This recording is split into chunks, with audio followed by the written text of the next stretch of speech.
یہ دوسرا موقع تھا کہ اتنے زیادہ قبیلوں کی متحدہ فوج مسلمانوں کو تہس نہس کرنے آ رہی تھی۔ اس سے پہلے جنگ خندق میں اتنے زیادہ قبیلے مسلمانوں کے خلاف متحد ہوئے تھے۔ اب مالک بن عوف اس امید پر متحدہ فوج کو لے کر جا رہا تھا کہ وہ مکہ پر اچانک ٹوٹ پڑے گا۔ اس لشکر کو اب اوتاس سے مکہ کو کوچ کرنا تھا اور اس کوچ کی رفتار بہت تیز رکھنی تھی۔ اوتاس میں لشکر کا قیام اس لیے زیادہ ہو گیا تھا کہ دوسرے قبیلوں کو وہاں اکٹھا ہونا تھا۔ اگر اس لشکر میں صرف لڑنے والے ہوتے تو لشکر فوراً مکہ کی طرف پیش قدمی کر جاتا۔ اس میں عورتیں اور بچے بھی تھے اور ان کا سامان بھی تھا، اس لیے وہاں سے کوچ میں خاصی تاخیر ہو گئی۔ اس دوران مکہ کی گلیوں میں ایک للکار سنائی دی، مسلمانوں ہوشیار تیار ہو جاؤ۔ وہ ایک شتر سوار تھا جو رسول کریم صلی اللہ علیہ وسلم کے گھر کی طرف جاتے ہوئے اعلان کرتا جا رہا تھا، خدا کی قسم، میں جو دیکھ کر آیا ہوں وہ تم میں سے کسی نے نہیں دیکھا۔ کیا شور مچاتے جا رہے ہو؟ کسی نے اس سے کہا، رکو اور بتاؤ کیا دیکھ کے آئے ہو۔ رسول اللہ صلی اللہ علیہ وسلم کو بتاؤں گا۔ وہ کہتا جا رہا تھا، تیار ہو جاؤ، حوازن اور ثقیف کا لشکر۔ رسول کریم صلی اللہ علیہ وسلم کو اطلاع مل گئی کہ حوازن اور ثقیف کے قبیلوں کے ساتھ دوسرے قبیلوں کے ہزاروں لوگ اوتاس کے قریب خیمہ زن ہیں اور ان کا ارادہ مکہ پر حملہ کرنے کا ہے اور وہ کوچ کرنے والے ہیں۔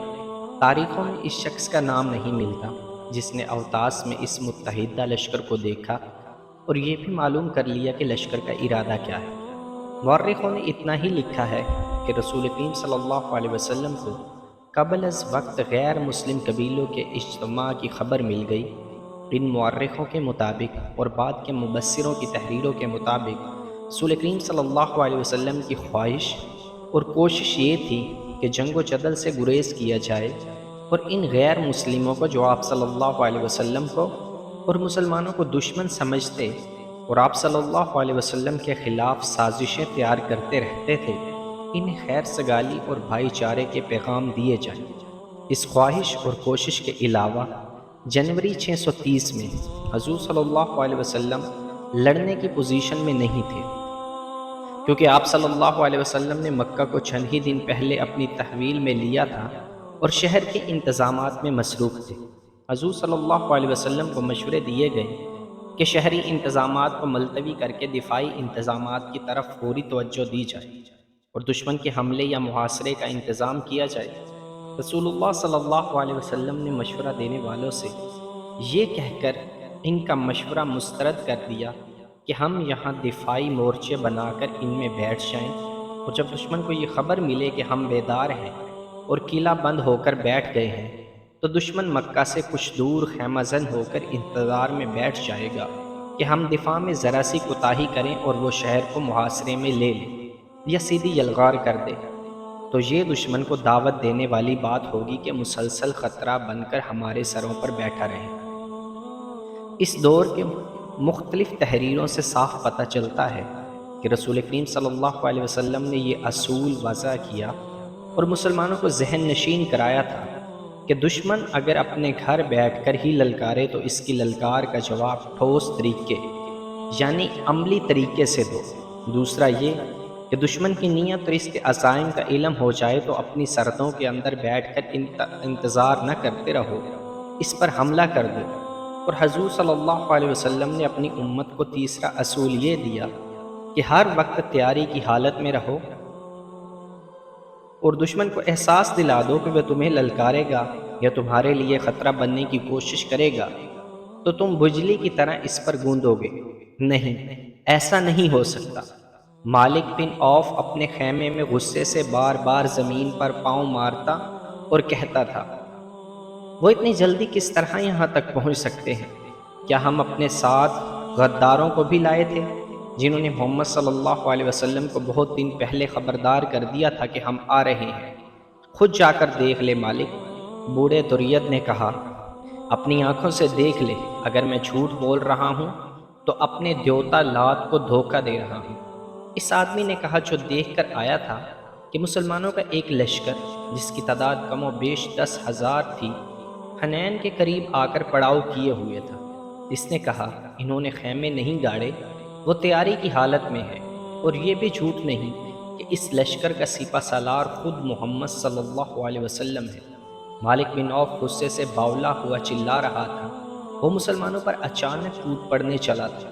اس نے اوتاس سے مکہ کی طرف پیش قدمی کا حکم دے دیا تھا، مگر اسے اطلاع ملی کہ مسلمان اپنے رسول صلی اللہ علیہ وسلم کی قیادت میں اس کی جمعیت سے تھوڑی ہی دور حنین کے گرد و نواح میں آ گئے ہیں اور مقابلے کے لیے تیار ہیں۔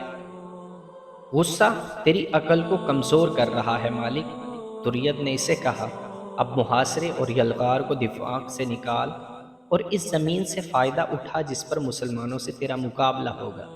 تو اچھی چالیں سوچ سکتا ہے، تو دشمن کو دھوکہ دے سکتا ہے۔ تجھ میں جرات ہے تو پھر کیوں پریشان ہو رہا ہے؟ میں تیرے ساتھ ہوں۔ میں تجھے ایک بار پھر کہتا ہوں کہ حوازن کے لوگوں نے اپنی عورتوں، بچوں اور مویشیوں کو ساتھ لا کر اچھا نہیں کیا۔ آ میرے ساتھ حنین کی وادی کو دیکھیں۔ وہ دونوں اس علاقے کو دیکھنے چل پڑے جہاں لڑائی متوقع تھی۔ رسول کریم صلی اللہ علیہ وسلم کے ساتھ مجاہدین کی جو فوج تھی، اس کی تعداد 12,000 تھی۔ اس نفری میں مکہ کے 2,000 ایسے افراد تھے جنہیں اسلام قبول کیے ابھی چند ہی دن ہوئے تھے۔ بعض صحابہ کرام ان 9 مسلموں پر بھروسہ کرنے پر آمادہ نہیں تھے، لیکن اللہ کے رسول صلی اللہ علیہ وسلم کو اپنے اللہ پر بھروسہ تھا۔ ابو سفیان، اکرمہ اور صفوان بھی 9 مسلم تھے۔ یہ تینوں سرداری اور سالاری کے رتبوں کے افراد تھے جن کا 9 مسلم قریش پر اثر و رسوخ بھی تھا، لیکن دیکھا یہ گیا کہ یہ سب اپنی مرضی سے اس لشکر میں شامل ہوئے تھے۔ ایک مورخ نے لکھا ہے کہ ان تینوں نے مجاہدین کے لیے کم و بیش 100 زرہ بکتر دیے تھے۔ یہ لشکر 27 جنوری 630 عیسوی کی صبح مکہ سے روانہ ہوا اور 31 جنوری کی شام حنین کے گرد و نواح میں پہنچ گیا۔ کوچ برق رفتار تھا۔ رسول کریم صلی اللہ علیہ وسلم کو معلوم تھا کہ قبیلہ حوازن اور قبیلہ ثقیف لڑنے والے قبیلے ہیں، اور ان کے قائد طریت اور مالک جنگی فہم و فراست اور چالوں سے بخوبی واقف ہیں۔ اس لیے آپ صلی اللہ علیہ وسلم نے ہراول میں جن 700 مجاہدین کو رکھا وہ بنو سلیم کے تھے، اور ان کے کمانڈر خالد بن ولید رضی اللہ عنہ تھے۔ حنین ایک وادی ہے جو مکہ سے 11 میل دور ہے۔ بعض جگہوں پر یہ وادی 7 میل چوڑی ہے، کہیں اس کی چوڑائی اس سے بھی کم ہے، اور حنین کے قریب جا کر وادی کی چوڑائی کم ہوتے ہوئے بمشکل 2 فرلانگ رہ جاتی ہے۔ یہاں سے وادی کی سطح اوپر کو اٹھتی ہے، یعنی یہ چڑھائی ہے۔ آگے ایک درہ نما رستہ ہے جو دائیں بائیں مڑتا ایک اور وادی میں داخل ہوتا ہے۔ اس وادی کا نام نخلۃ الیمانیہ ہے۔ راستہ خاص تنگ ہے۔